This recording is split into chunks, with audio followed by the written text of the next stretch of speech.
咧個主題咧係講70年代嘅義英嘅心路歷程。我哋喺度咧就好多時候都講關於新港義英嘅報導係嘛？咁好多時候咧我哋就唔即係忽略咗，原來50年代義英都有辛酸嘅故事嘅喎，有不同嘅故事，我好想咧揾佢哋做主題啊！一群人咧喺呢個市中心咧，就嗰個 food court 嗰度咧食嘢啊，或者係談天說地啊咁樣，就好多時候都遇到佢哋新舊嘅香港人咧呢度喺度過日神啊！嗱，我聽到佢哋講俾我聽咧，60、70年代嗰啲英國勞動力短缺，咁咧而嗰啲首批嗰啲包括咧就係嗰啲客家人同埋啲圍村人咧，佢哋通常都利用啲親友關係去經營佢嗰個外賣店同埋餐館啊，咁其實咧都好辛苦啊！嗰個年代又嚇咁啊，由啲香港人嘅新界人士咧，啲男士啊，尤其是咁咧，佢就會即係移居去呢個世界各地咧，去或者東南西北啊，咁啊，即係歐美啊，咁樣都投奔怒海啊，去做啲勞工或者開設呢個經營嘅小生意，而嗰啲女性咧，因利成便咧就去咗嫁去外國，咁當年咧其實都有好多我啲同學都會嫁去以色列啦，做收銀員啊，然後移居呢個美國因為咧咁樣而變咗做老闆娘啊。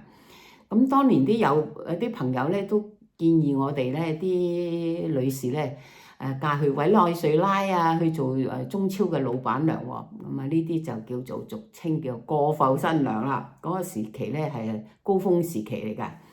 咁而我咧呢幾年咧喺呢個英國咧大小城市咧都好多時候都口遇到咧喺超市啊，或者係教堂啦、社區中心啦，咁啊甚至喺上英文堂先認識佢哋啲香港人啊，有一種感覺咧就係他鄉遇故知啊，咁啊好親切嘅。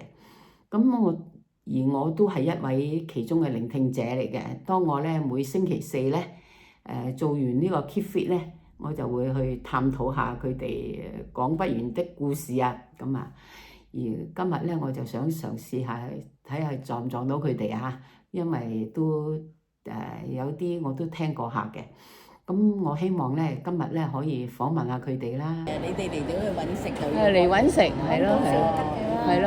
我一踏入英國咧，72年踏入英國，因為佢啱啱我嚟英國嗰時就Boxing Day到，就New Year 過咗咧，50年真係。New Year 過咗啦，即刻就去工廠車衫。咁好啊！我老豆早就揾到工俾我哋㗎。嗰陣時英國係好蓬勃啊，嗰時揾到食。我老豆喺英國嗰陣時，我一申請我哋嚟，佢已經同我哋揾到工廠嘅。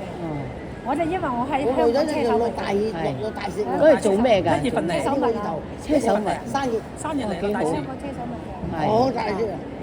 後尾咪去車衫廠做咯，車衫廠一路做做後尾，好凍啊！我媽就話：，嘿，人哋阿乜人啲仔女喺香港嚟到呢度，一個禮拜人哋就去做幾多錢，唉，撳到我老豆發火啊又！我老豆就係因為我老豆係做企台，就係知道辛苦，就唔想我哋做呢一行，做車衫廠，一個禮拜返5日工，星期6、禮拜唔使返工。假期又有工，即係聖誕節嗰啲有工頭有咩咁咯，即係佢知道嗰啲做呢啲中國人工咧就真係好辛苦，由朝做到晚。喂，而家都係一樣啊，一樣辛苦。而家冇咁辛苦啊！以前啊乜蝦都要搣啦，牛嗰啲牛都要自己切啦，乜嘢都要自己拆骨。雞啊，咁你又係開鋪頭啊？唔係同埋打工，又係打工，兩位都係打工。你係啊嘛？全部老豆打工嘅啦。佢哋啊，你就唔同啦，你又開鋪頭。唔係初嚟打工嘅，打工先一啊，排先有錢儲到咪開先開鋪頭嘅。一哦嚟到你嗰陣香港帶嚟咩帶金礦，嗰時冇錢㗎嘛。阿姐姐咧，嚇？你係咪開鋪頭啊？又係嚟打工啊？定係嫁入打嚟啊？工先。打工先。個個嚟都係我嚟到嗰時都打工，我哦，就驚住，因為我老豆話超過18歲唔嚟得噶嘛。哦咁樣因為你成年啊嘛，跟老豆老母噶嘛。跟埋家屬嚟嘛，家屬我10歲嗰陣18歲之前，你夠18歲，係亂咁整晒即係嫁咗10幾年先過嚟英國啫。啊！如果一過咗18歲咧，不過我兩個家姐都超咗20幾歲，話申請嚟英國就唔嚟得。唔俾嚟，後尾哦佢上訴咯。我老豆老母喺英國，我細佬母喺英國，點解我唔去得？我老豆老母有工作，有屋啊，點解唔去得啊？佢個上訴得直咯，哦，算過咗嚟添嘛。嗰時佢哋已經出咗嚟㗎啦，20幾歲㗎啦已經。咁就50年啊！真係啲時間咁快啊，過咗一半啊，真係。人都將就去嗰邊咯，人都將就去嗰邊咯。但係都係英國都係好㗎，係嘛？揾兩餐有乜好唔好啊？咁起碼你都唔會走啦，係咪喺呢度？咁你喺呢度，我全屋企人喺晒度，你走去邊？哦，咁啊係。你學話齋走去邊度先？你講。你幾廿年就會走。你而家喺呢度學話齋講做一個歐招喎，而家喺度。歐蘋果頭。歐蘋果頭歐。我見你哋咧都好開心喎嚇，咁啊逢係每日都走過嚟呢度。開心咪一日，佢而家個個人開心一日，開心一係啊，日做咩咧？要咁樣係啊，要咁樣諗啊，真係。嚇！你要點做啊？你開心啊，即係唔開心？嗱，我老公走咗3年，人少做咩開心初係我，而家我都係有時都係唔開心，但唔好唔開心，唔好瞓唔着嚇。人一定要世間係開心咁㗎啦，一日始終有一個走先，一個走我後。見到你哋咧，我點解會走埋嚟咧？真係啊！你哋每個人咧有一種磁場啊，我先會走過嚟㗎。因為咧見到你哋個個都好笑容，真係冇得彈。你話開心啲，人唔開心又懶係咯係咩所以啫？我見到你人哋睇到呢度，人哋睇到呢都討厭啦，爭錢咩咁凄涼嘅，係咪啊？係啊係啊，我都好多謝你哋啊！我哋嗰個年代咧，就因為嚟咗5年啊嘛，咁佢哋去嚟咗半世喎。